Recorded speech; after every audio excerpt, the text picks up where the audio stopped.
Working today on this Maytag washer that has a SDRO slow drain. So we're gonna pulling it up, pulling it out and checking what's going on. Okay, so I took the whole thing apart and that's our filter. And this is a good reason why it won't drain properly.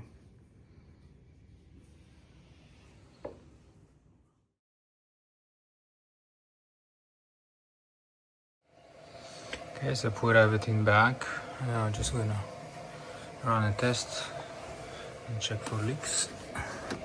Make sure there is no water leaking, and then we'll put it all back.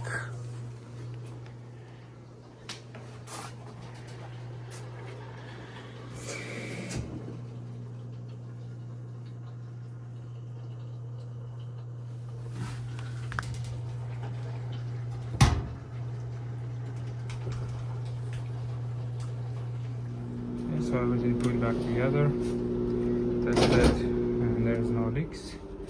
And so unit is back in place and we are all done for today.